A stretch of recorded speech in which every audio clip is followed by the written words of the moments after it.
month of February at Daytona Beach, Florida, was storm-tossed and wind-whipped. 3 miles inland at the Daytona International Speedway, everything ground to a halt. A heavy mist still filled the air as crews and drivers waited, nervous, frustrated, needing track time to shake down their cars, getting none. In 2 weeks of rain and fog, the only event was the windswept first day of qualifications in which Richard Petty set a new track record of 176.165 miles per hour, putting his specially prepared 1966 Plymouth on the pole for race day. With that kind of speed, his competition was definitely outside. 2 days before the race, the last chance to qualify, and finally the sun shines. Plymouth driver Jim Hurtubise is relaxed and confident. Bobby Isaac will drive Junior Johnson's Ford, Hutcherson Ford, Goldsmith Plymouth. Ford driver Fred Lorenzen likes that bright, sunny weather. Cale Yarborough is in a Ford too. Veterans Larry Frank in a Plymouth and Darrell Derringer in a Mercury. USAC's Rookie of the Year, Mario Andretti. Earl Balmer will be driving a Dodge. Jim Pascal, a Plymouth. 2 100-mile races to determine how the 50-car field will line up for race day. Everybody cuts loose, but some overdo it.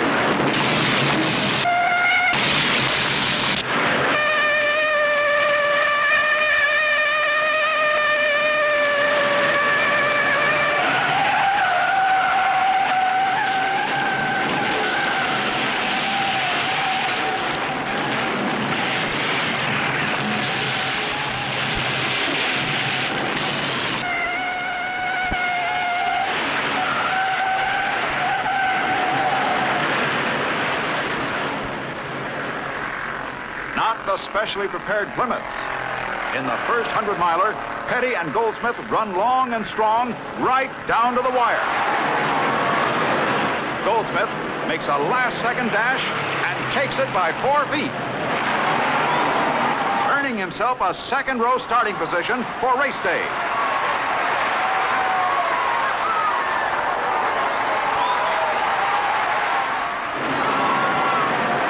The second 100-miler. Balmer and Hurtubise race for the checker. Balmer hangs on to win it, clinching the starting spot next to Goldsmith for the 500. With Plymouth and Dodge on top, this really puts the squeeze on the competition. 36 hours to the big race. No more practice time. One solution: pull the engine. Find more horses. The Pettys, famous father and son team, never even lift the hood. Jim Hurtubise looks ahead, planning race strategy. Paul Goldsmith now knows he can stay with Petty. For the rest of the field, it's catch 'em if you can. The garages are jammed. It'll be an all-day, all-night battle for most of the crews, just to get the engines out, reworked or replaced, and back in time for the race. New equipment rolls in with the first light of day. Crews are still working, assembling, fighting the clock. And this is painstaking work. It shouldn't be rushed if you can help it. Drop it in.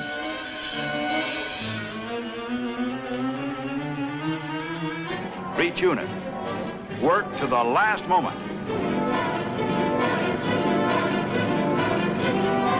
And then, ready or not, it's race day, and another squall is moving in. Richard Petty checks the weather.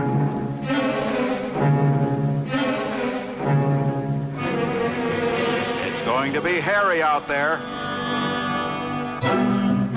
His crew is confident, though. And so the ritual of race morning begins. Everybody starts with an equal load of fuel, 22 gallons. Every step is carefully checked by NASCAR, the National Association of Stock Car Auto Racing. The grid is marked for starting positions. Whole garage loads of equipment and supplies go into the pits. Everything that could possibly be needed to handle half a dozen pit stops during a 500-mile race.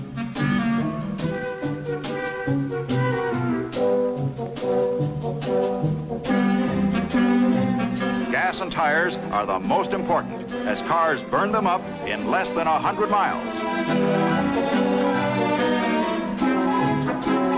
Everything is set with Petty on the pole.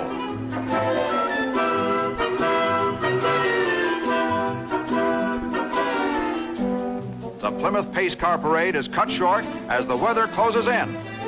The word goes out, clear the track. Start the race as soon as possible.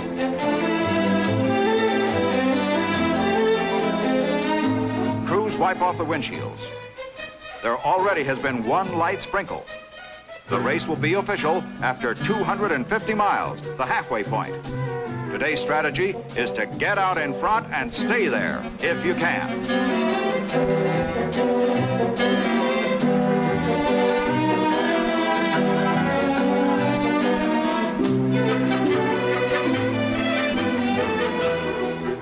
Over 90,000 people, the largest crowd in the history of the Daytona International Speedway, are on their feet for the big one.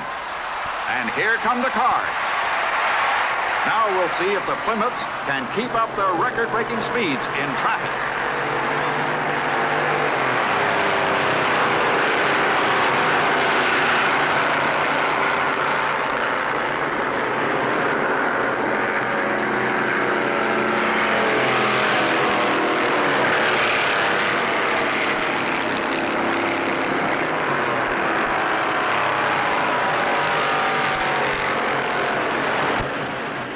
Petty checks a stopwatch.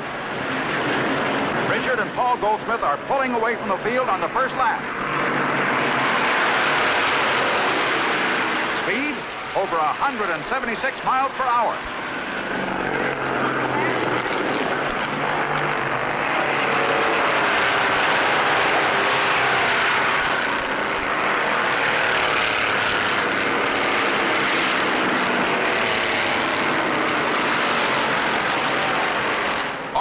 Are on Petty and Goldsmith as they set up their own private race.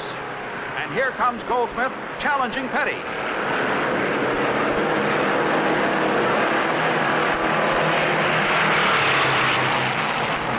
He slips into the lead. Watch as these two Plymouths lap the field as if the rest of the cars are standing still.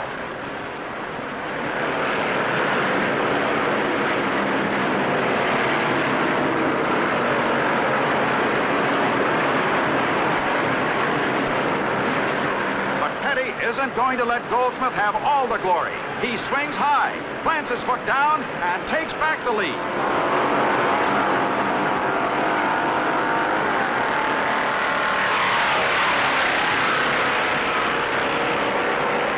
The pace is too fast for the field. Now it's Goldsmith in the lead, but no Petty. What happened? Just to be on the safe side with these fantastic speeds, Petty makes a quick precautionary pit stop. His safety check drops him to 20th place. But Petty knows you have to finish to win. Hutcherson's out with a split windshield. Boyd's out with a blown head gasket. 100 miles. And Panch in the lead pits. The lead changes 14 times in the first half of the race, and always on a pit stop. The pace, still an incredible 170.535.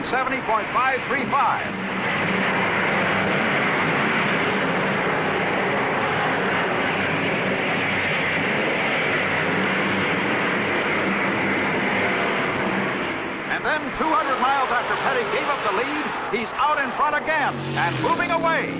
From now on, the race is official, and the pace is getting hotter. Petty's trying to put a full lap between himself and the competition. Watch out! Hurtubise almost loses it right in front of Petty, Goldsmith, and Yarborough.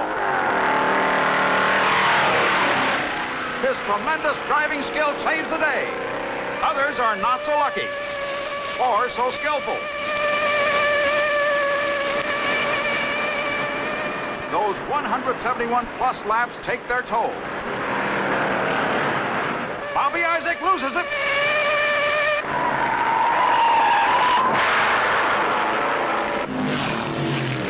Yarborough's Ford is the only Ford that seems to have a chance as Panch's windshield splits from the strain of the fastest laps ever run at Daytona, led by Richard Petty. The closing battle is Petty versus Yarborough. Yarborough, still running a lap behind Petty, pits. Only 14 laps to the checkered flag. He knows Petty will have to pit too soon. His only chance is to make a faster pit stop.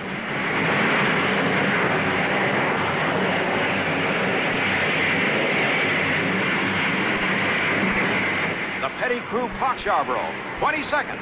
Pretty good. And here comes Petty right behind him.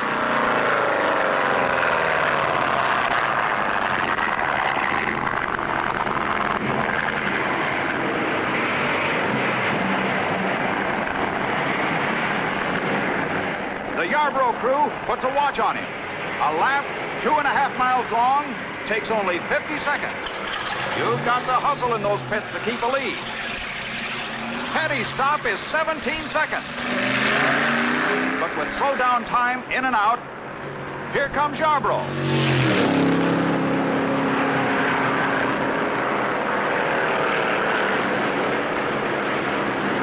He passes Petty to go into the same lap. This is last chance gulch for Yarborough.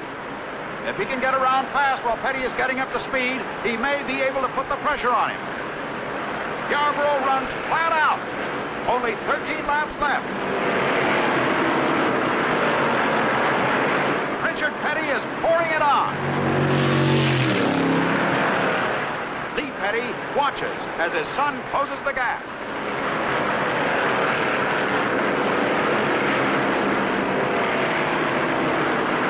Petty's onto Yarborough. He plants his foot on the accelerator for one of his incredible backstretch charges. Petty turns 185 miles an hour down the back straight. With only 11 laps to go, he closes the door on Yarborough, takes back his full lap lead, and sets a new record for the fastest competition lap ever run anywhere, anytime. 176.817 miles per hour. Faster even than he qualified on an empty track.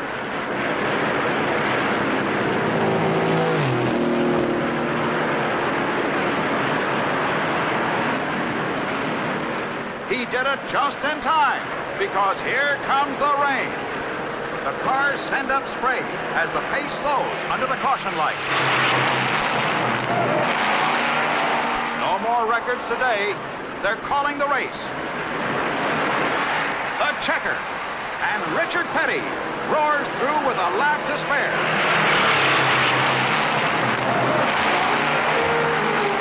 198 laps.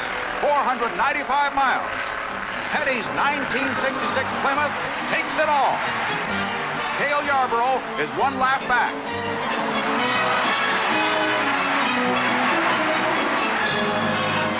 Dave Pearson and Fred Lorenzen, 2 laps back.